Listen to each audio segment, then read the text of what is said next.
और मृत्यु हो जाने के बाद जैसे उसका शरीर सड़ा गलता है, भयंकर बदबू आती है, इतनी स्मेल आती है। श्वान का उदाहरण इसलिए दिया है क्योंकि अन्य पशुओं में या मनुष्यों में उतनी बदबू नहीं आती जितनी श्वान में आती है। तो इतनी बदबू आती है, उसको मतलब पास से निकलना भी बड़ा दूभर होता है। उससे भी कई गुना अधिक दुर्गंधमय वहाँ की जो मिट्टी होती है उसको वे भक्षण करते हैं। वंशा आदि पृथ्वियों के नारकी इससे असंख्यात गुणित अशुभ मिट्टी का भक्षण करते हैं जो उन्हें अल्प मात्रा में मिलती है। ऐसा नहीं है कि वो जो मिट्टी की दुर्गंध है वो सब में इक्वल है। नीचे नीचे जो हम जाएंगे त्यों उस मिट्टी की दुर्गंध, उस मिट्टी की जो क्वालिटी है, खराब से खराब, अशुभ से अशुभ और अधिक दुर्गंध वाली होती जाती है। वो स्थिति वहाँ पर बनती है। और एक लाइन यहाँ पे और कह रहे हैं, जो कि उन्हें अल्प मात्रा में मिलती है। ऐसा नहीं है कि भूख मिटाने के लिए अब नहीं मिले तो चलो खा लो, कुछ भी जो मिल रहा है वही खा लो, लेकिन उससे भी उनकी भूख शांत नहीं होती। बहुत थोड़ी सी वहाँ मिलती है और वो मिलने के बाद में भी सब वापस भूख की वेदना तो ज्यों की त्यों बनी रहती है। तो ये स्थिति उनकी होती है। अब वो जो मिट्टी है वो कितनी दुर्गंधमय है वो यहाँ देखिए। प्रथम नरक के प्रथम सीमंत नामक पटल के नारकी जिस मिट्टी का आहार करते हैं। क्या मतलब हुआ? पहला नरक रत्न प्रभा का अबहुल भाग, उसमें पटल कितने? 13। उन 13 पटलों में पहला पटल है ना, जिसका नाम क्या है पहले पटल का? सीमंत। उस सीमंत नाम के पटल के नारकी जिस मिट्टी का आहार करते हैं, वह मिट्टी यदि मनुष्य क्षेत्र में डाल दी जाए तो वह अपनी दुर्गंध से आधे कोस के जीवों को मार डालेगी। इतनी दुर्गंध में वहाँ की मिट्टी है। एक कोस कितना होता है? 3.2 किलोमीटर। एक कोस का परिमाण कितना है? 3.2 किलोमीटर। अब आधे कोस की हम बात करेंगे, मतलब 1.6 मोटा मोटी समझ लीजिए 1.5 किलोमीटर तक के जीव उस दुर्गंध से, मात्र दुर्गंध से मृत्यु को प्राप्त हो जाएंगे। इतनी दुर्गंध से युक्त मिट्टी वहाँ की पहले नरक के पहले पटल की है। इतनी भयंकर दुर्गंध वहाँ पर उस मिट्टी में होती है। इसी प्रकार प्रत्येक पटल के आहार की मिट्टी क्रम से आधा कोस अधिक पृथ्वी स्थित जीवों को मारने की क्षमता वाली है। जो और नीचे जाएंगे आधा कोस और बढ़ा दीजिए। दूसरे पटल की जो मिट्टी है, दूसरे पटल में स्थित बिलों की नरक की जो मिट्टी है, वो यदि मनुष्य क्षेत्र में आ जाए तो 1 कोस तक के जीवों को मारने की क्षमता वाली है उसकी दुर्गंध से। और नीचे जाएंगे तीसरे पटल में 1.5 कोस, फिर और नीचे जाएंगे फिर 2 कोस। इस तरह से आधा कोस उसको बढ़ाते जाना है। प्रति पटल आधा कोस वृद्धिंगत होते हुए सप्तम पृथ्वी के अवधि स्थान नामक, पहले पटल का नाम क्या है? सीमंत, और अंतिम पटल का नाम क्या है? अवधि स्थान नामक 49वें पटल के नारकी जिस मिट्टी का आहार करते हैं, वह मिट्टी अपनी दुर्गंध से मध्यलोक में स्थित 24.5 कोस के जीवों को मारने की सामर्थ्य वाली है। पहले पटल की आधा कोस है तो आधा करते जाएंगे तो 49वें पटल की 24.5 कोस। सोचिए इतने अधिक वहाँ की उस मिट्टी में दुर्गंधता होती है, और उस दुर्गंध से युक्त मिट्टी का वे नारकी जीव भक्षण करके अपना काम चलाते हैं। ऐसी दुर्गंध में मिट्टी का उनके वहाँ पर आहार होता है। आगे देखिए, प्रश्न सरल ही चल रहे हैं इसलिए अपन को इसमें ज़्यादा विशेष समझाने वाली बात नहीं है। फिर भी अगर किसी को नहीं समझ में आए तो आप प्रश्न जरूर रखें, कोई दिक्कत नहीं है। अगला प्रश्न, नारकियों के अवधि ज्ञान का क्षेत्र कितना होता है? चूँकि अपन लोग ये सब पढ़ते ही हैं, जाना भी है, करणानी योग पढ़ रहे हैं अपन, तो पहले का थोड़ा सा सबका बेस बना हुआ है कि देवों का और नारकियों के नियम से अवधि ज्ञान होता है। भव प्रत्ययोवधिर देव नारकाणाम, अर्थात देव और नारकियों में भव प्रत्यय अवधि ज्ञान होता है। अब ये जो अवधि ज्ञान होता है, ये अपन को एक बात और अच्छी तरह से समझना है। कहने में अवधि ज्ञान आता है, लेकिन नारकी जीवों में या देवों में जो मिथ्या दृष्टि है उनके विभंग ज्ञान होगा, जिसे हम अपनी भाषा में कुअवधि ज्ञान कहते हैं। और जो सम्यक दृष्टि नारकी या देव होंगे उनके अवधि ज्ञान होगा। एक सामान्य जनरल में अपन कह देते हैं कि नारकियों के देवों के अवधि ज्ञान होता है, लेकिन वह अवधि ज्ञान में सम्यक दृष्टि और मिथ्या दृष्टि का डिफरेंस भी अपन को समझना है। तो अब जो उनका अवधि ज्ञान होता है सामान्य चर्चा में, वो अवधि ज्ञान कितने क्षेत्र तक को जान सकते हैं वे नारकी जीव, वो यहाँ पे बता रहे हैं। देखिए, रत्नप्रभा पृथ्वी के नारकी जीव अपने अवधि ज्ञान से 4 कोस तक को जानते हैं। 4 कोस में 1 योजन होता है, लघु योजन की बात यहाँ पे चल रही है ना। तो 4 कोस तक की वस्तुओं को वे अवधि ज्ञान के माध्यम से जान सकते हैं। फिर आगे कह रहे हैं शर्करा प्रभा के आधा आधा कम करना है, 3.5 कोस, बालुका प्रभा के 3 कोस, पंक प्रभा के 2.5 कोस, धूम प्रभा के 2 कोस, तमह प्रभा के 1.5 कोस और महातमह प्रभा के नारकी जीव मात्र 1 कोस तक को ही अपने अवधि ज्ञान से जान सकते हैं, इससे आगे नहीं। नीचे नीचे जाएंगे त्यों त्यों उनका अवधि ज्ञान कम कम होता जाएगा। अब प्रश्न यहाँ पर एक उपस्थित होता है, अवधि ज्ञान जो आपने बताया, माना कि पहले ने रखा 4 कोस, तो ये 4 कोस किधर लगाना है? ऊर्ध्व में लगाना, अधो में लगाना कि आजू बाजू में लगाना? उत्तर मिलेगा ये जो 4 कोस की हम बात कर रहे हैं ये अधोलोक की ज़मीन की अपेक्षा से है। तिर्यक ये जो 8 दिशाएं हैं इसमें तो संख्यात असंख्यात योजन तक को वे नारकी जीव जानते हैं, ऐसा वर्णन शास्त्रों में स्पष्ट रूप से दिया हुआ है। और ऊपर की तरफ कितना जानते हैं? उन्होंने उत्तर दिया ऊपर अपने बिल तक, बिल का जो मुख है जहाँ से उनका प्रवेश हुआ बस वहाँ तक वे नारकी जीव जान सकते हैं, उससे ऊपर नहीं जान सकते। तिर्यक में संख्यात अथवा असंख्यात योजन जो अलग अलग अपेक्षा से परिमाण बताया गया है वो, और ये जो 4 कोस, 3.5 कोस, 3 कोस ये जो बताया जा रहा है ये अधो की अपेक्षा से बताया जा रहा है, नीचे की अपेक्षा से कथन किया है। क्योंकि जहाँ पर भी अवधि ज्ञान का कथन है, अवधि ज्ञान का क्षेत्र कितना है उसमें उन्होंने स्पष्ट रूप से, चाहे देवों का वर्णन हो चाहे अन्य का वर्णन हो, उसमें उन्होंने विशेष रूप से अवधि ज्ञान को अधो क्षेत्र की अपेक्षा से कथन किया।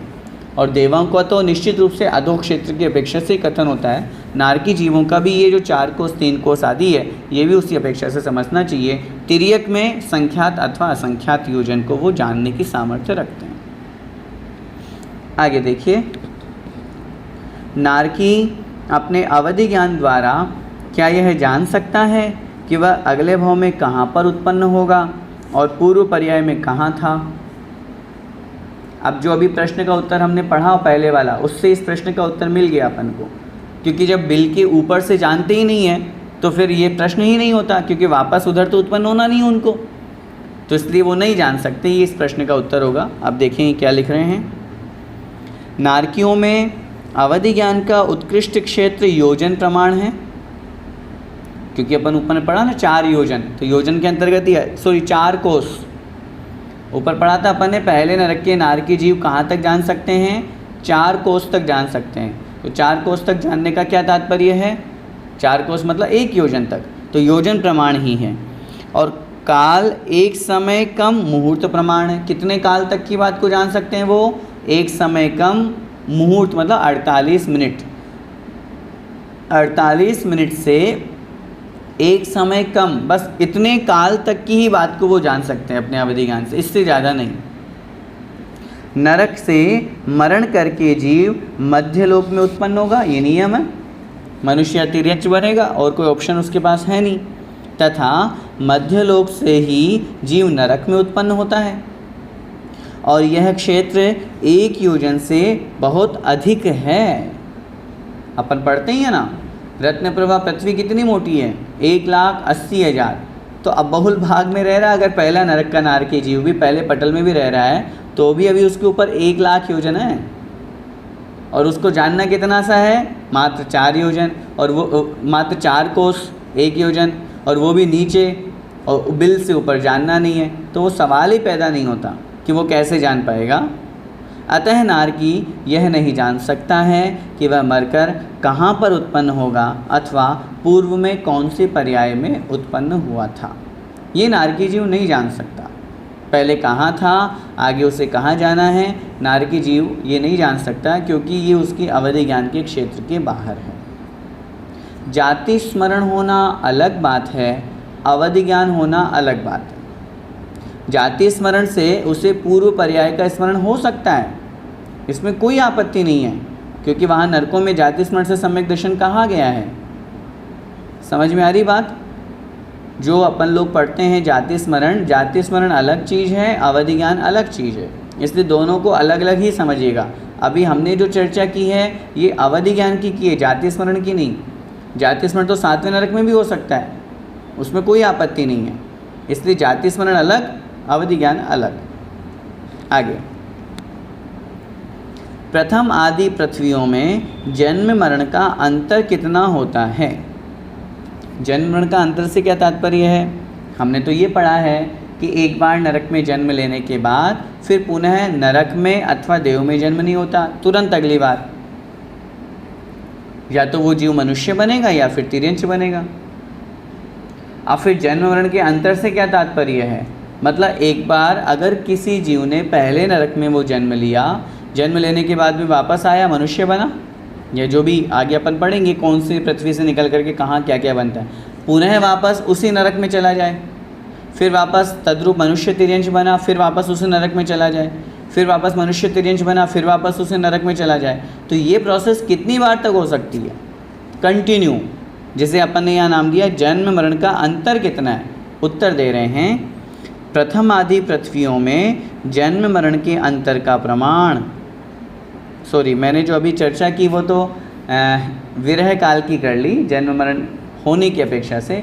यहाँ जन्म मरण का अंतर मतलब नहीं होने की अपेक्षा से उत्तर दिया जा रहा है इसमें, तो कि एक बार जन्म होने के बाद में पहले नरक में अथवा नरक आदि में कितने समय तक किसी भी जीव का जन्म ना हो, अथवा कितने समय तक कोई भी जीव मरण को प्राप्त होकर के वहाँ जन्म न ले, अथवा कितने समय तक उस नरक से किसी भी जीव का मरण ना हो, वो चर्चा इस प्रश्न में की गई है।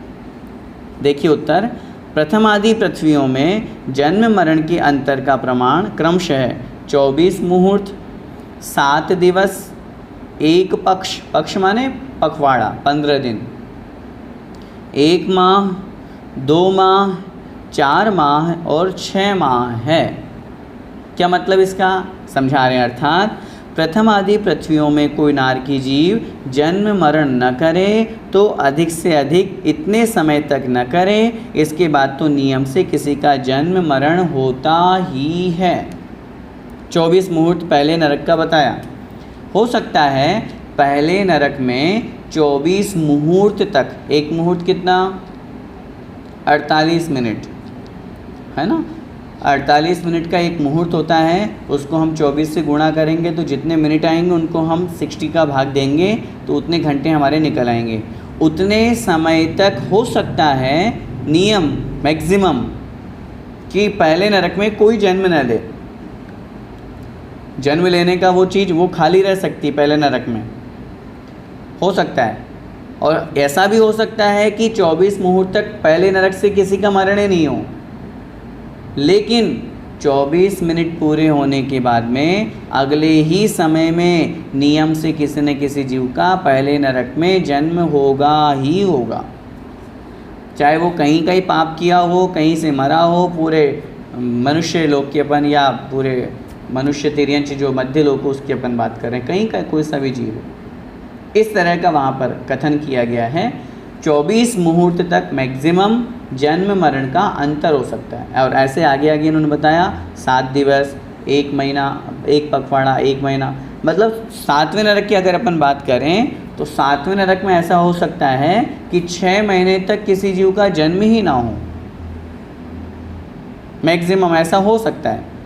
या ये भी हो सकता है कि 6 महीने तक 7वें नरक से किसी जीव का जन्म, मतलब 7वें नरक में मरण ही ना हो, 7वें नरक से निकले ही नहीं 6 महीने तक, लेकिन जैसे ही 6 महीने पूरे होंगे अगले ही समय में नियम से वहाँ किसी न किसी जीव का जन्म जरूर होगा, नियम से वहाँ से कोई ना कोई जीव जरूर मृत्यु को प्राप्त होगा। ये सब नेचुरल प्रोसेस है, कोई करने वाला नहीं बैठा हिसाब किताब, हाँ भाई 6 महीने हो गए अब एक को यहाँ पटको, एक को यहाँ से उठाओ, ऐसा कुछ नहीं है। सब नेचुरल प्रोसेस है, कर्मों का बंध वैसा ही होता है। सब पूरी प्रकृति, पूरा ये कभी कभी अपन लोगों को सोचना चाहिए, चिंतन करना चाहिए कि इतना सारा हम जो वर्णन पढ़ रहे हैं कि इस तरह से कोई किसी का जन्म होगा और किसी का नहीं होगा, इतना मैक्सिमम, ये इसका खाता भाई हिसाब किताब रखने वाला कोई नहीं है। जैसे अन्य संप्रदाय में चित्रगुप्त बैठा रहता है, हिंदुओं में मान्यता है वो अपना हिसाब किताब करता है, कितना पाप कितना पुण्य और कहाँ पहुँचाना है, वो सब नहीं है। सब हमारे कर्म हैं, उन्हीं कर्मों के उदय से तदनुसार वो सारी की सारी प्रोसेस बनती है। और इसीलिए जैन धर्म और जैन सिद्धांत सर्वोपरि और सर्वोत्कृष्ट कहा जाता है, क्योंकि कर्म सिद्धांत की जो व्याख्या अपने जैनिज्म में है, कर्म बंध होता है, कर्म इस प्रकार से बनता है, इन परिणामों से बनता है, प्रकृति प्रदेश स्थिति अनुभाग, ये जो पूरे बंधे की व्याख्या ये अन्य किसी भी दर्शन में नहीं मिलेगी, किसी भी संप्रदाय में, किसी भी धर्म में नहीं मिलेगी। कर्म तो उन्होंने भी माना है, जो जैसा कर्म करता है वो वैसा फल प्राप्त करता है, लेकिन कर्म बंध क्या है, कारण वर्गणाएँ क्या है, कैसे आत्मा के साथ चिपकती है, कैसे उदय आती है, ये सब उनके यहाँ नहीं है। तो ये चीज़ अपन को पढ़ करके और धर्म के प्रति भी अपने को श्रद्धान और विश्वास मजबूत बनाना चाहिए, और उस बात को भी समझना चाहिए कि वहाँ इस तरह की व्यवस्था है कि इतने समय तक कोई भी जीव जन्म न करे अथवा वहाँ से मरण को प्राप्त ना हो। आगे देखिए अगला प्रश्न, प्रथम नरक से निकलने वाले नारकी जीवों की उत्पत्ति कहाँ कहाँ पर होती है और वे कहाँ कहाँ पर उत्पन्न नहीं होते हैं? नरक से निकलकर वे क्या क्या नहीं बन सकते हैं? 2-3 प्रश्न इसमें आ गए एक ही प्रश्न में। नरक में जो जीव पहुँचे पहले से लेकर के 7वें नरक तक, उन नारकी जीवों में क्या स्थिति है, वो कहाँ कहाँ पर उत्पन्न होते हैं वहाँ से निकल करके, अथवा कहाँ कहाँ उत्पन्न नहीं हो सकते हैं, अथवा क्या क्या नहीं बन सकते हैं। कुछ विशेष पद ऐसे हैं कि नारकी जीव निकल करके ये नहीं बनेंगे, वो कौन कौन से पद हैं? उत्तर देखें। नरक से निकला हुआ जीव मनुष्य गति और तिर्यंच गति में कर्मभूमिज, संगी, पर्याप्तक और गर्भज ही होता है। ध्यान से, पहले से लेकर के 7वें नरक तक के नारकी जीव, उनमें से 7वीं को छोड़ दीजिए, विशेष रूप से 6वीं तक की यहाँ चर्चा है।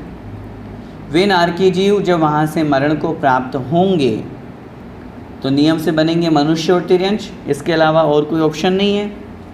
उन मनुष्य तिर्यंचों में नियम से कर्म भूमिज होंगे, भोग भूमि में जन्म नहीं लेते नारकी जीव।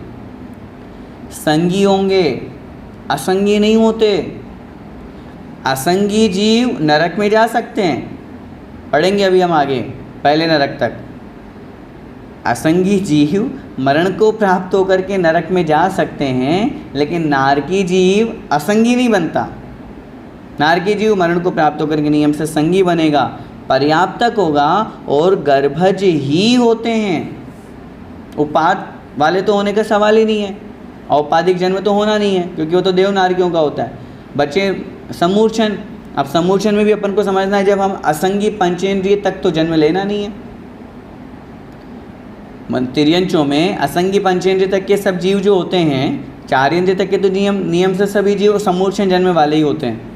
तो जब असंगी में जन्म लेना ही नहीं है तो समूर्छन जन्म भी उनका नहीं होगा। मर के जो महामत्स्य की बात है तो वो भी नहीं बनते। वो 7वें नरक की अपन बात करें तो जो महामत्स्य समूर्छन जन्म वाले होते हैं तो वहाँ भी जन्म नहीं लेते, वो नियम से गर्भज ही बनेंगे। ये लाइन ऐसी की ऐसी अपन को याद रखनी है बिल्कुल। ये 4 विशेषताएं, कर्म भूमिज ही होते हैं, संगी ही होते हैं, पर्याप्तक ही होते हैं और गर्भज ही होते हैं, ये नियम है। और 7वीं पृथ्वी से निकला हुआ जीव नियम से कर्म भूमिज, संगी, पर्याप्तक और गर्भज तिर्यंच ही होता है। ये 7वीं पृथ्वी का एक स्पेशल केस हो गया कि वो वहाँ से निकला हुआ जीव नियम से तिर्यंच ही बनेगा, और उन्होंने स्पष्ट किया क्रूर तिर्यंच बनता है। और शेष जो 6 पृथ्वी तक की व्यवस्था है, चारों नियम तो वही होंगे। चारों नियम में सबसे पहला कर्म भूमिज होगा ही होगा, संगी ही होगा, पर्याप्तक ही होगा और गर्भज ही होगा। अब वो मनुष्य भी बन सकता है और तिर्यंश भी बन सकता है, लेकिन सातवीं पृथ्वी से निकला हुआ जीव नियम से गर्भज तिर्यंच ही होगा, नियम है, तिर्यंच ही होता है, मनुष्य नहीं बनता। अब यहाँ पे बता रहे हैं और क्या क्या नहीं बन सकते वो। नरक से निकले हुए जीव नारायण, प्रतिनारायण, बलभद्र और चक्रवर्ती नहीं होते हैं। ये 4 पद स्पेशल हैं। अब ये नियोग है, क्यों नहीं होते हैं, इसका कोई जवाब नहीं है। अब तीर्थंकर बन सकते हैं, तीसरे नरक तक के नारकी जीव निकल करके तीर्थंकर बन सकते हैं, लेकिन चक्रवर्ती नहीं बनेंगे, नारायण नहीं बनेंगे, प्रतिनारायण नहीं बनेंगे और बलभद्र नहीं बनेंगे। ये 4 पद सिर्फ और सिर्फ स्वर्ग से आने वाले देवों को ही प्राप्त होते हैं। नारकी जीव से, नरक से निकल करके अगर कोई जीव आया है तो इन 4 पदों को धारण नहीं कर सकता। आगे कह रहे हैं चतुर्थ आदि पृथ्वी से निकले हुए जीव यथाक्रम तीर्थंकर, चरम शरीरी, सकल संयमी और मिश्रत्रय। मिश्रत्रय से इन्होंने तात्पर्य लिया है सम्यक मिथ्या दृष्टि, असंयत सम्यक दृष्टि और देश संयमी नहीं होते हैं। जब भी हम मिश्रत्रय की बात करेंगे तो वहाँ तीसरा, चौथा और 5वां गुण स्थान लगाएंगे। ध्यान से, कुछ शब्द ऐसे हैं शास्त्रों में जिसको अपन को वैसे ही याद करना है। जैसे आहारक द्विक की अपन बात करते हैं तो आहारक द्विक में आहारक का योग, आहारक मिश्र का योग, ये चर्चा की गई है। तो ऐसे ही मिश्रत्रय की जब अपन जैसे भवनत्रय की अपन बात करते हैं तो भवनवासी व्यंतर ज्योतिषी लिए जाते हैं। विकलत्रय की अपन बात करते हैं तो 2, 3, 4 इंद्रिय लिए जाते हैं। तो ऐसे ही शास्त्रों में कुछ शब्द ऐसे हैं जिनका पर्टिकुलर वो ही अर्थ होता है। तो यहाँ पे मिश्रत्रय से चौथे, 5वें और 6ठे गुण स्थान वाले, तीसरे, चौथे और 5वें गुण स्थान वाले सम्यक मिथ्या दृष्टि, अविरत सम्यक दृष्टि और चौथे 5वें गुण स्थान वाले देश संयम, ये नहीं होते। कहाँ से, इस लाइन को फिर से देखें। चतुर्थ आदि पृथ्वियों से जीव निकले हुए जीव क्रम से, मतलब चौथी पृथ्वी से निकला है तो वो तीर्थंकर नहीं हो सकते। समझ में आ रही बात। चतुर्थ आदि पृथ्वियों, चौथी, 5वीं, 6ठी, 7वीं, 4 पृथ्वियों की चर्चा कर रहे हैं। तो चौथी से निकला हुआ जीव तीर्थंकर नहीं बन सकता, 5वीं से निकला हुआ जीव चरम शरीर नहीं हो सकता, 6वीं से निकला हुआ जीव सकल संयमी नहीं हो सकता और 7वीं से निकला हुआ जीव तीसरे, चौथे और 5वें गुण स्थान को प्राप्त नहीं होता। ये नियम है। आगे कह रहे हैं 7वीं पृथ्वी से निकला हुआ जीव सासादन सम्यक दृष्टि भी नहीं होता। सासादन कब होगा, जब चौथे से दूसरे में आएगा तभी तो सासादन बनेगा। जब आपने चौथे की मनाही कर दी तो फिर दूसरे में भी होने का सवाल नहीं, मात्र मिथ्या दृष्टि ही होता है। यही नियम है। 7वें से निकला हुआ जीव नियम से मिथ्या दृष्टि ही होता है और कोई उसके पास ऑप्शन नहीं है। नरक से निकला हुआ जीव, शब्द है निकाला हुआ, उसको ठीक कर लीजिए, निकला हुआ। नरक से निकला हुआ जीव, नारकी जीव एकेंद्रिय, विकलत्रय मतलब 2, 3, 4 इंद्रिय, असंगी पंचेंद्रिय, भोग भूमि, लब्ध पर्याप्तक और सम्मूर्छन जीवों में उत्पन्न नहीं होता है। प्रश्न किया था ना, कहाँ कहाँ उत्पन्न नहीं होता है।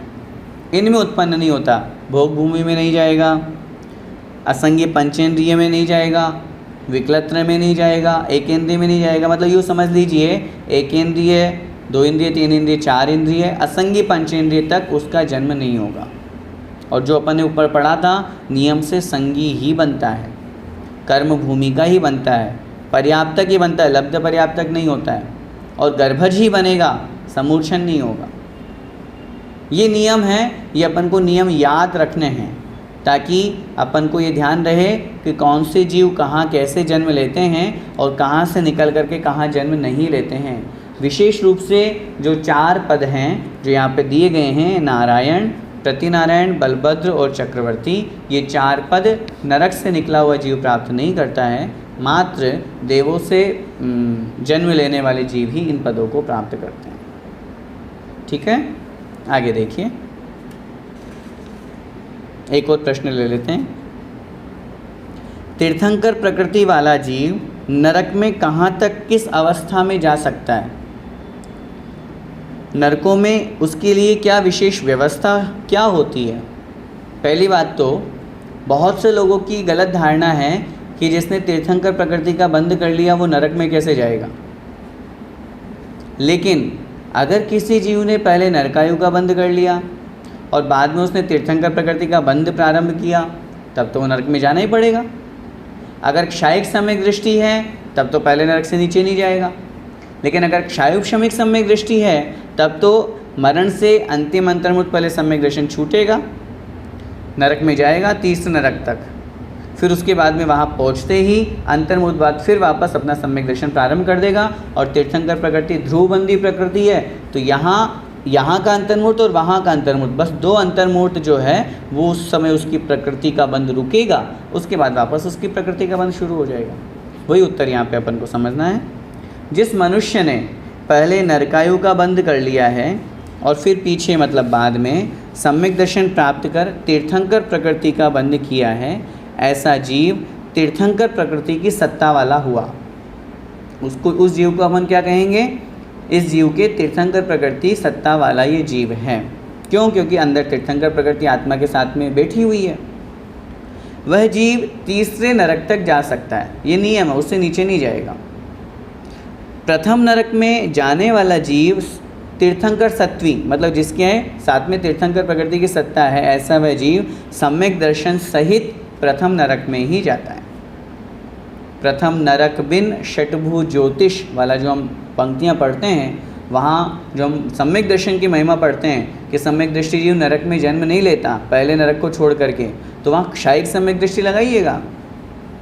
अन्य तो जन्म ले लेंगे नीचे भी, दूसरे तीसरे में जा ही रहे हैं वो, लेकिन क्षायिक सम्यक दृष्टि जीव पहले नरक के अलावा नीचे नहीं जाता है। प्रथम नरक में जाने वाला तीर्थंकर सत्वी सम्यक दर्शन सहित नरक में जाता है।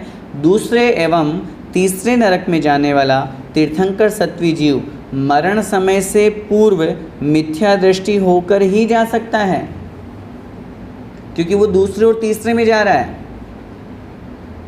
अच्छी तरह से समझिएगा, जिस जीव का सम्यक दर्शन छूट जाएगा वो फिर पहले में नहीं जाएगा, वो फिर दूसरे और तीसरे में जाएगा। और जब दूसरे तीसरे में जाएगा तो सम्यक दर्शन नियम से छूटेगा यहाँ पे। और फिर कह रहे हैं नरक में जाकर अंतर्मुहूर्त में सम्यक दृष्टि बनकर पुनः तीर्थंकर प्रकृति का बंध प्रारंभ करने लगता है। तो यहाँ का अंतिम अंतर्मुहूर्त और वहाँ का पहला प्रथम अंतर्मुहूर्त वो छोड़ दीजिए, बाकी सम्यक दर्शन वैसा ही बना रहेगा। तीर्थंकर प्रकृति वापस बंद होना प्रारंभ हो जाएगी। तीर्थंकर प्रकृति की सत्ता वाले नारकियों की आयु, अब जो प्रश्न किया, जिनकी तीर्थंकर प्रकृति सत्ता में है उनकी क्या विशेष व्यवस्था होती है? वहाँ पे कोई स्पेशल ट्रीटमेंट होता हो, स्पेशल वार्ड दिया जाता हो? ऐसा नहीं। आचार्यों ने लिखा अन्य दुख, सारे दुख उनको भोगने होते हैं, सिर्फ एक कष्ट अंत में उनके कम हो जाता है। वो बता रहे हैं तीर्थंकर प्रकृति की सत्ता वाले नारकियों की आयु 6 माह शेष रहने पर देव उनकी उपसर्ग को दूर कर देते हैं, अर्थात 6 माह पूर्व उनके ऊपर कोट का आवरण हो जाता है। आचार्य ने लिखा एक वज्र कोट बना दिया जाता है जिससे अन्य नारकीकृत दुख उनको नहीं होता है, लेकिन वातावरण का दुख प्रॉपर पूरा होगा, क्षेत्रजन्य जो दुख होना है वो पूरा होगा, शीत उष्ण वेदना का जो दुख है वो पूरा होगा। बस अन्य नारकियों के द्वारा जो मारकाट होती थी वो वहाँ उनसे वो बच गए, तो उनके ऊपर कोट का आवरण हो जाता है जिससे अन्य नारकी उसे दुख नहीं दे सकते हैं, वो भी अंतिम 6 माह बस, उसके अलावा और नहीं। तो इस प्रकार नारकी जीव जो है, तीर्थंकर प्रकृति की सत्ता वाले नारकी जीव, क्षायिक सम्यक दृष्टि है, पहले नरक में जाएगा।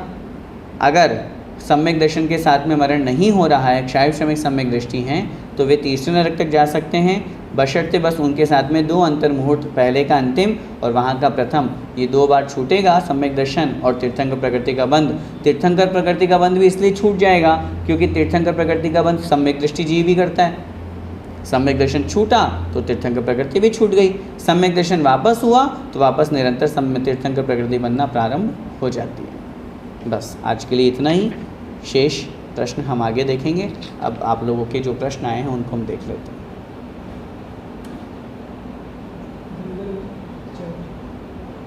छेठ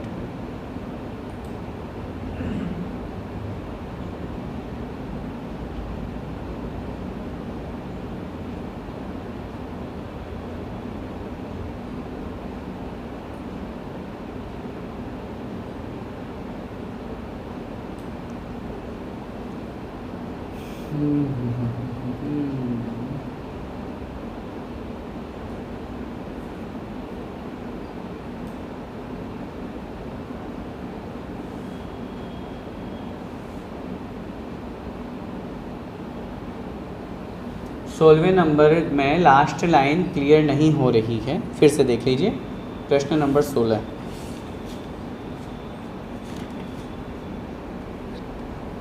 सातों पृथ्वियों का आधार क्या है? लास्ट लाइन है, पृथ्वी की मोटाई से कम एक एक राजू के अंतराल से पृथ्वी स्थित है। ठीक है, इसमें क्लियरेंस ये चाहिए, अपन को ये समझना है कि पहली पृथ्वी या अन्य जो पहले एक पृथ्वी से दूसरी पृथ्वी के बीच में गैप कितना है, वो गैप जो यहाँ पे बताया जा रहा है, तो पृथ्वी की मोटाई को निकाल देंगे तो शेष बचा हुआ जितना होगा वो उनके बीच का गैप हो जाएगा। जिस पृथ्वी की जितनी मोटाई है उस मोटाई को कम कर दीजिए, उतना गैप वहाँ पर हो जाता है।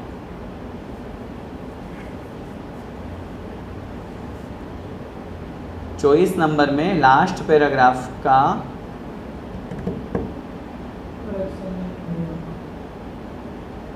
नहीं हो रहा है, एक बार फिर से बता दीजिए। 24 नंबर कैलकुलेशन बोल रहे हैं ये। 24 नंबर में लास्ट पैराग्राफ का कैलकुलेशन, लास्ट पैराग्राफ का प्रथम पृथ्वी के प्रथम इंद्रक में रहने वाले नारकियों के शरीर की ऊंचाई 3 हाथ प्रमाण है। आगे आगे प्रत्येक पटल में रहने वाले नारकियों की ऊंचाई क्रम से बढ़ती जाती है। मेरा इन श्रीमान जी से निवेदन है, यहाँ कैलकुलेशन की बात नहीं की गई है। इसके ऊपर वाले पैराग्राफ में जो बताया गया है कि पहले नरक का जो अंतिम पटल है उसकी अवगाहना कितनी है, उसमें रहने वाले नारकी जीवों की 7 धनुष 3 हाथ और 6 अंगुल, ये 13वें पटल की है। तो अब प्रश्न किसी ने किया कि ये 13वें पटल की तो पहले पटल की कितनी होगी, तो इन्होंने उत्तर दिया पहले इंद्रक में, इंद्रक का मतलब पहले पटल में जो इंद्रक बिल है उसमें रहने वाले नारकियों के शरीर की ऊंचाई 3 हाथ है। अब इन्होंने ये कैलकुलेशन ये आगे दुगना करना आधा करना वो नहीं बताया, ये कह रहे हैं आगे आगे प्रत्येक पटल में रहने वाले नारकियों की ऊंचाई क्रम से बढ़ती जाती है। बढ़ने का परिमाण नहीं बताया यहाँ पे। पहले पटल में 3 हाथ, तो बढ़ती बढ़ती बढ़ती बढ़ती 13वें पटल में 7 धनुष 3 हाथ और 6 अंगुल हो जाती है। ये अपन को समझना है, इसका परिमाण यहाँ पे नहीं कहा गया है, इसलिए कैलकुलेशन यहाँ पे नहीं लगाना है। अन्य जैसे अपने कैलकुलेशन हर नरक की लगाई है वो यहाँ पे नहीं लगाई गई। पृथक और अपृथक विक्रिया फिर से बताएं कृपया करें। पृथक का मतलब होता है अपने शरीर के अलावा दूसरी, जैसा मेरा ये शरीर है और मैंने इस शरीर के अलावा कोई दूसरा शरीर बना दिया या वो दूसरी कोई वस्तु बना दी, तो वो कहलाई पृथक विक्रिया। पृथक माने अलग, भिन्न। और अपृथक का मतलब अपने इसी शरीर को मैंने भाला बना लिया, त्रिशूल बना लिया, तलवार बना लिया, छुरा बना लिया, कुछ भी बना लिया अपने एक ही शरीर को, तो अपने ही शरीर में जो परिणमन है, चेंजेस है, उसका नाम है अपृथक विक्रिया। और अपने शरीर के अलावा अन्य दूसरा शरीर बनाना, ये कहलाती है पृथक विक्रिया। कहते हैं वातवलियों में स्थावर जीव ही रहते हैं। यदि अनुत्तर विमान घनोदधि वलय में स्थित है तब तो उनमें रहने वाले देवों का सद्भाव वातवलय में है। कैसे? सामान्य कथन है वातवलियों में मात्र 5 स्थावर जीव ही हैं, परंतु चूँकि वो एक अलग प्रोसेस हम कह दें या एक्सेप्शनल केस वहाँ पर अपन को समझना चाहिए कि जो 8वीं पृथ्वी ईशत प्रागवण नाम की 8वीं पृथ्वी है, उसमें जो 8वीं पृथ्वी के नीचे 12 योजन का स्पेस है, उसमें फिर 5 अनुत्तर वहाँ पे बने हुए हैं, सर्वार सिद्धि आदि विमान जो हैं, विजय, वैजयंत, जयंत, अपराजित और सर्वार सिद्धि। तो वो उस 20,000 योजन का जो पहला घनोदधि वलय है उसके अंतर्गत आ रहे हैं, इंक्लूड है। वहाँ वो जन्म नहीं लेते हैं, कि उन्होंने वातवलियों में जन्म लिया या उनके कोई एकेंद्रीय जाति नाम कर्म कौद है, वो देव ही बनेंगे। लेकिन देवों का निवास स्थान है, तो इसलिए उसमें कोई दिक्कत नहीं है निवास स्थान होने में।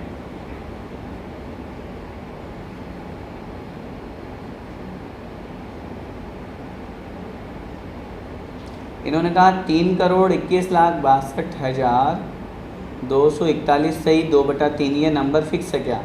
आप किसका नंबर पूछ रहे हैं? शायद मेरे ख्याल से जो पहले कुछ कम 13 राजू की जो त्रसनाड़ी की बात की थी, उसमें से इतना धनुष कम किया गया था, तो अपन ने वो परिमाण घटा के देखा था, तो उस हिसाब से नंबर बिल्कुल फिक्स हैं, बिल्कुल इसी अनुसार, क्योंकि उस योजन को यहाँ पर आचार्यों ने धनुष में उसको बना करके और फिर अपने सामने प्रस्तुत किया है, वही अपन को समझना चाहिए।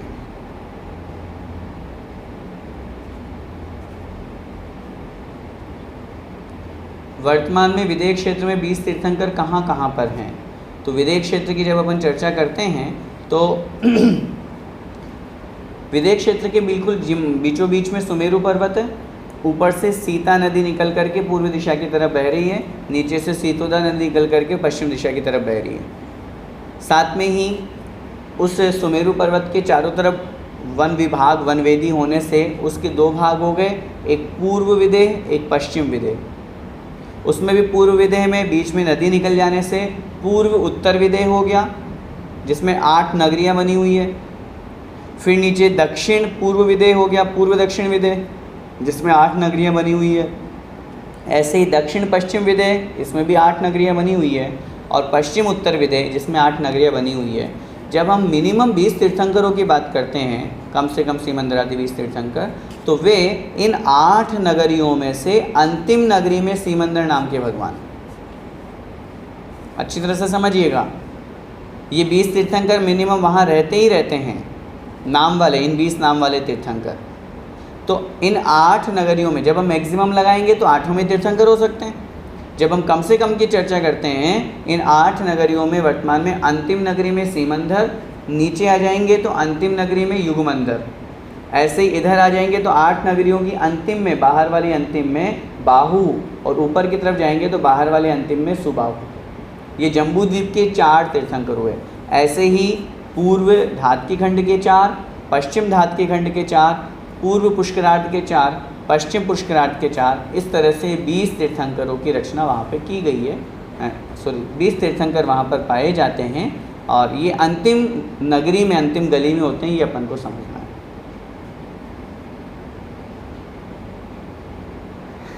नरकों में नारकी जीव किस भाषा का प्रयोग करते हैं?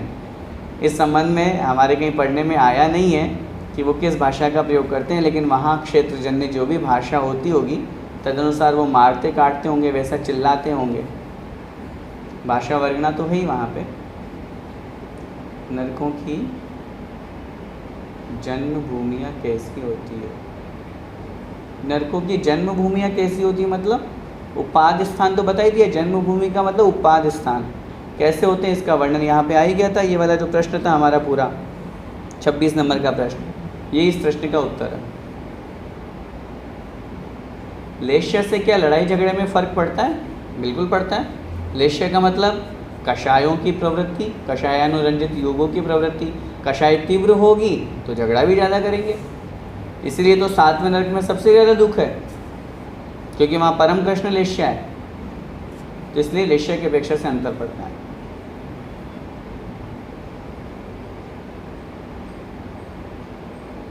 क्या 134 अंकों तक की गिनती ही संख्यात कहलाती है और इसके ऊपर असंख्यात हो जाता है? कर्णानुयुक्त दीपक भाग 2 के प्रश्न लेने के लिए भी कृपया समय निकालें। अब कर्णानुयुक्त दीपक भाग 2 के प्रश्न अभी नहीं लेंगे, फिर बाद में जब ये पूरी हो जाएगी उसके बाद फिर अपन देखेंगे इसको। तीर्थंकर प्रकृति वाले को क्या कभी यहाँ नरक में शांति मिलती है कि वह भी उन्हीं की तरह लड़ते झगड़ते रहते हैं? यदि वे लड़ते झगड़ते तो उनके पाप बंद नहीं होता? देखो, पाप बंद तो होगा, लेकिन वहाँ के माहौल में जाने के बाद में वो ऐसा तो है नहीं कि नारकी जी उनको मार रहे हैं तो वो मार खाते रहेंगे, वो भी तो वापस पलट करके जवाब देंगे। सम्यक दृष्टि है तो क्या हुआ, या तीर्थंकर प्रकृति की सत्ता वाले हैं तो क्या हुआ? जो अन्य नारकी जन्य दुख है उससे वो नहीं बच सकते, वो भी मारते हैं, वो भी काटते हैं, और कर्मबंध उनको भी होता है। लेकिन उससे कई गुना उत्कृष्ट पुण्य प्रकृति सत्ता में है, वो उसका भी बंद हो रहा है। तो यहाँ आकर के तद्रुप वो अपने कर्मों का क्षय भी करते हैं। यह सदा विद्वज्जन कहते हैं कि जिन्हें नरक का बंध हो जाता है उन्हें मंदिर जाने आदि अच्छे कार्य करने का मन नहीं होता, जबकि श्रेणी को तो सम्यक तो हुआ था। नहीं, मेरा निवेदन, विद्वज्जन जो ऐसा कहते हैं वो एक सामान्य कथन हो सकता है, एक समझाने की दृष्टि से, लोगों को इंस्पायर करने की दृष्टि से कि भैया मंदिर नहीं आ रहे हो इसका मतलब तुम्हारा तो नरकायु का बंद हो गया दिखता है, इसलिए तुम मंदिर नहीं आते। तो ऐसा कह करके उनको मंदिर के लिए प्रेरित करने का भाव उनका होगा, बाकी ऐसा नियम नहीं है। अपने यहाँ तो सम्यक दर्शन प्राप्त करने के बाद भी जब नरकायु का बंध प्राप्त होने, नरकायु का बंध करने के बाद में भी सम्यक दर्शन प्राप्त हो सकता है, और सम्यक दर्शन प्राप्त करके क्या क्षायिक सम्यक दर्शन प्राप्त हो सकता है, उसमें आपत्ति क्या है? तीर्थंकर प्रकृति का बंध कर सकता है, इसलिए इसमें कोई दिक्कत नहीं है। बस इतना जरूर है, जिसने नरकायु का बंध कर लिया वो अणुव्रती महाव्रती नहीं बन सकता, ये नियम है, उसके परिणाम ही नहीं होंगे, वो व्रती नहीं बनेगा। क्वेश्चन नंबर 25, रूप रस गंध स्पर्श से यहाँ क्या तात्पर्य है? रूप रस गंध स्पर्श से वहाँ जो दुर्गंध में मिट्टी है, वहाँ का जो वातावरण है, वहाँ का जो तद्रूप शरीर में जो रूप रस गंध स्पर्श पाया जाता है वो और अधिक से अधिक अशुभ से अशुभ होता जाता है, वो कथन वहाँ पे किया गया है। अंतिम पटल और प्रथम नरक के नारकियों के शरीर की ऊंचाई तो बता दी, पर बाकी के पटल की नहीं। यहाँ मुख्य रूप से नरकों की अपेक्षा से कथन हो गया है कि पहले नरक के अंतिम पटल में जो रहने वाले नारकी उनकी इतनी अवगाहना, दूसरे नरक के अंतिम पटल के नारकियों की इतनी उत्कृष्ट अवगाहना, बीच की यहाँ बताई नहीं है, क्योंकि हम संक्षेप पढ़ रहे हैं, हम त्रिलोकसार त्रिलोकी ग्रंथ नहीं पढ़ रहे हैं, अपन उसका संक्षेप पढ़ रहे हैं। ज़्यादा डिटेल अगर अपन को जाननी है तो उन ग्रंथों से पढ़ लें, वहाँ प्रत्येक पटल की अलग अलग भी अवगाहना दी हुई है। प्रश्न 5 में क्षेत्रफल लिखे जाए, ठीक है। क्षेत्रफल क्या मनुष्य की लेशिया भी अंतर्मुहूर्त में बदलती है नियम से? नारकी, हाँ, मनुष्य की जो लेशिया है परिणाम जो है वो बदल सकते हैं, उसमें कोई आपत्ति नहीं है। नारकी उत्पाद के बाद कब तक उछलते हैं और कितनी ऊंचाई तक? उत्पाद हुआ, प्रथम बार जो उछलने का जो प्रमाण अपन ने भी पढ़ा वो स्पर्श हुए, स्पर्श होते इतना उछले जितना वो प्रमाण दिया है, उसके बाद धीरे धीरे अन्य ग्रंथों में दिया हुआ है कितना उनको उछलना होता है, वो पूरा परिमाण है बॉल की तरह, जो मैंने आपको उदाहरण दिया था। तो वो उछले 500 धनुष की, जैसे अपन ने 500 योजन की जैसे अपन ने 7वें नरक में बात की, तो वो उतना 500 एक बार में उछले, फिर वापस नीचे, फिर थोड़ा कम, फिर थोड़ा कम, फिर थोड़ा कम, वो भी संख्या दी हुई है कितना उछलते हैं और कितनी बार उछलते हैं। अन्य ग्रंथों से वो अपन को समझ लेनी चाहिए।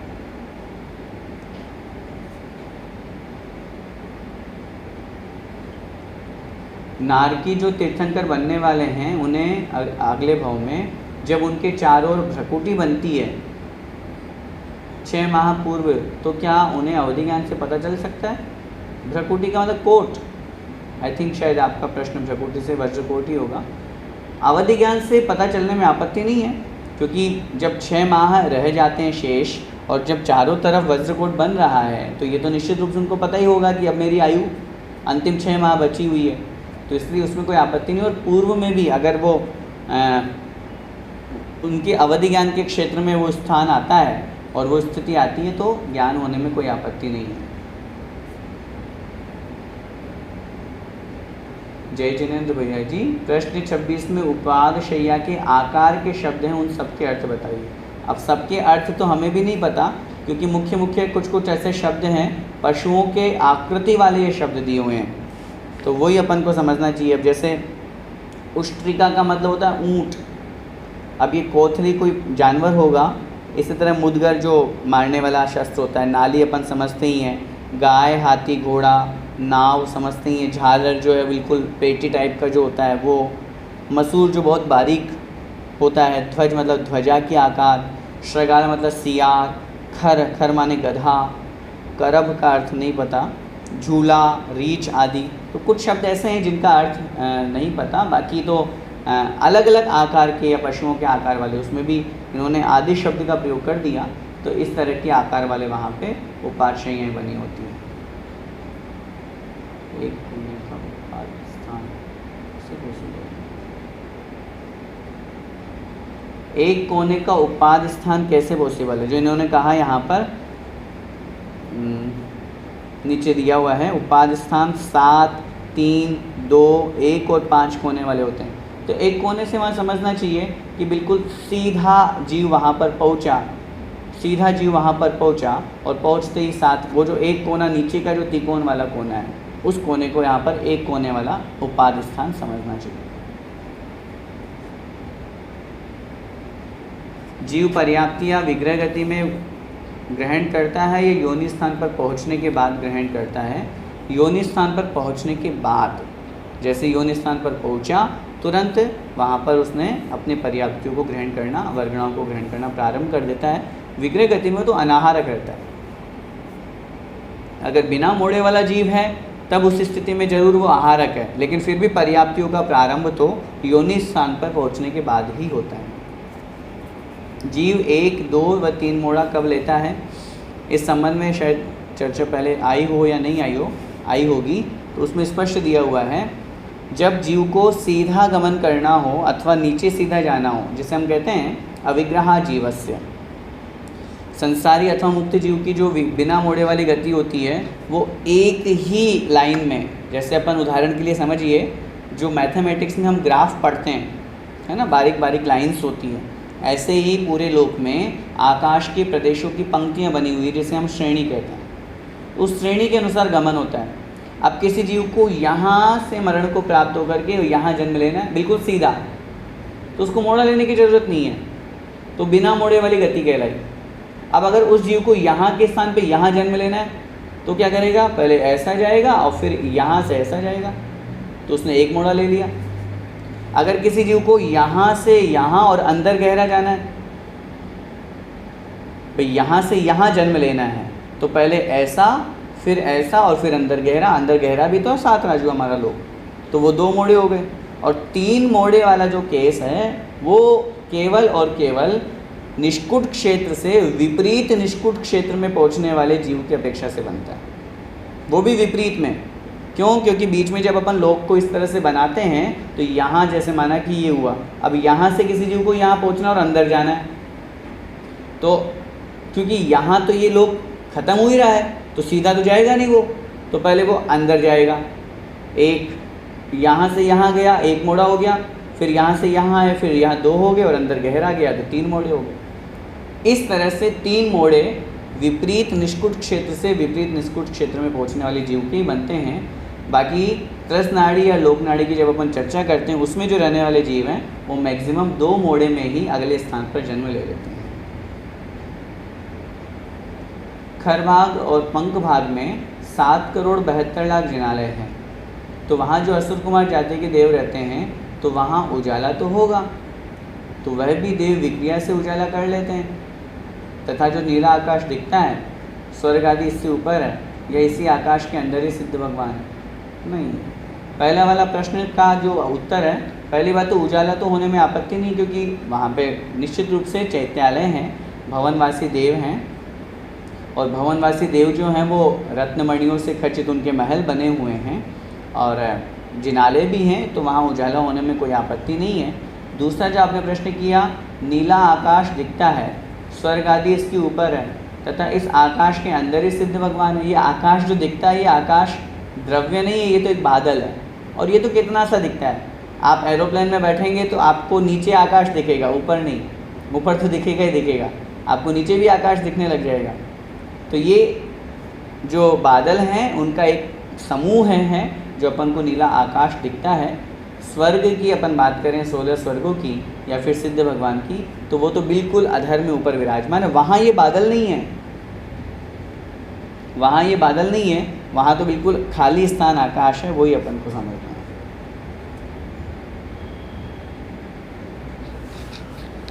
उपाद शैया पर जो अस्त्र है वे वैक्रिक शरीर वाले नारकी होते हैं क्या?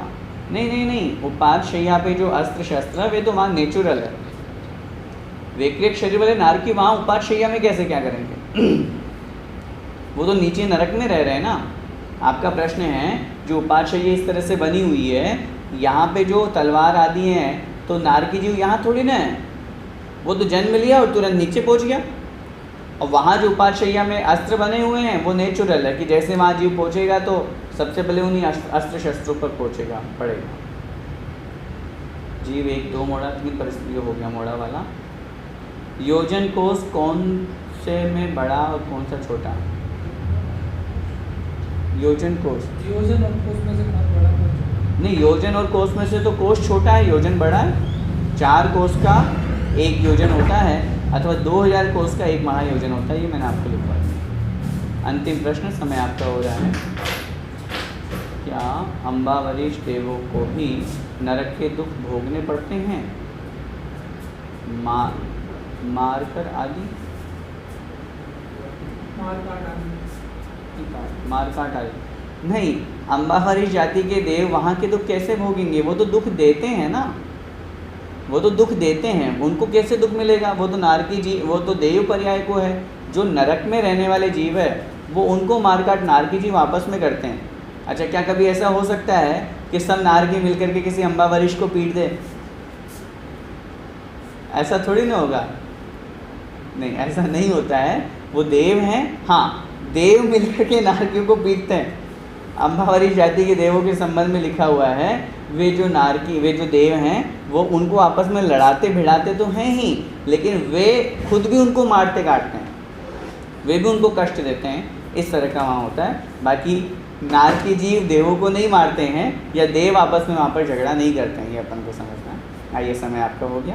बोले पंच परमेष्ठी भगवान की जय, द्वादशांग जिनवाणी माता की जय, संत शिरोमणि आचार्य भगवंत 108 श्री विद्यासागर जी महाराज की जय, परम पूज्य गुरुदेव मुनि पुंगव श्री 108 सुधा सागर जी महाराज की जय, अढ़ाई द्वीपस्थ समस्त मुनि राजों की जय। सभी को जय जिनेन्द्र।